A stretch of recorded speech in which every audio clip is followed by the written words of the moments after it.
In 1852, James White wrote an article in the Review and Herald suggesting that some of the believers in New England consider moving out west to Iowa. This was before the tithing system and systematic benevolence, so they would have to do self-supporting work and witness to their neighbors. Ellen White also said that where there had been one convert in the east, there will be 20 in the west.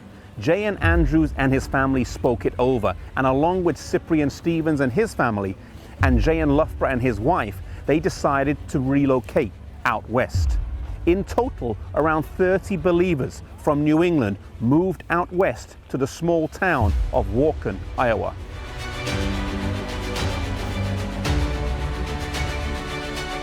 However, it wasn't long before the new believers found that day-to-day living was so hard and took so much of their energy that they didn't have much left to share their faith with their neighbors.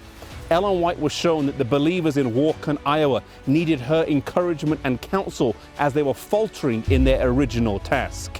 The area was sparsely populated, and on top of that, it was a particularly harsh winter, which made traveling around difficult. When the weather moderated, John Loughborough went and bought some carpentry tools and went to work.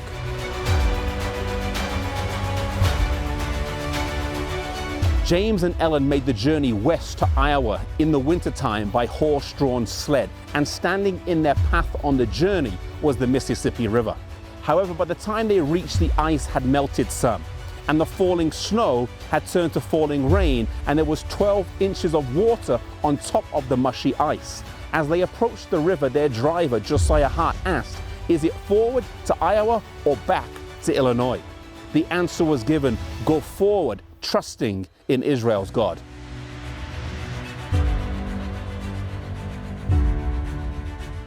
As they made their way across, sinking into the slushy, mushy ice, a small crowd had gathered on the other side and cheered as they reached Iowa. They continued their journey on to Waukegan. Ellen White would find J.N. Loughborough and Hosea Mead working on a store. They found out that she was there and they came to see her. Her first words were, "What doest thou here, Elijah?" Receiving no response, she asked again, and then a third time. Loughborough understandably was embarrassed, not knowing what to say.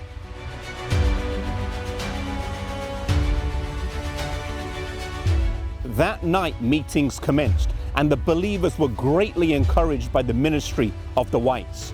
Both J.N. Loughborough and J.N. Andrews renewed their commitment to service and to God. J.N. Loughborough said, "I have laid up my hammer and driven my last nail." J.N. Loughborough would return with the Whites to Michigan, while J.N. Andrews would stay there for 2 years longer. Loughborough himself was a convert of Andrews and would go on to be a powerful missionary for the church. Unfortunately, soon after this, his wife died in childbirth, giving birth to twins. Herself and one of the twins did not make it. They had been married for over 16 years, and she was a tremendous support to her husband, never holding him back in his ministry at all. She had supported him faithfully along all his travels and his relentlessly busy schedule.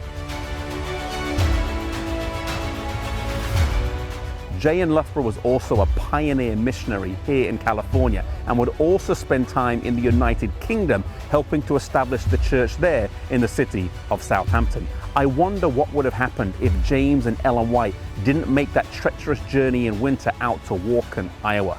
Sometimes in life we start out on a project, but then we get discouraged and we stop. Maybe like J.N. Loughborough and J.N. Andrews, you have been successful in ministry, but then you've stepped away for a while and you need to get your life back on track.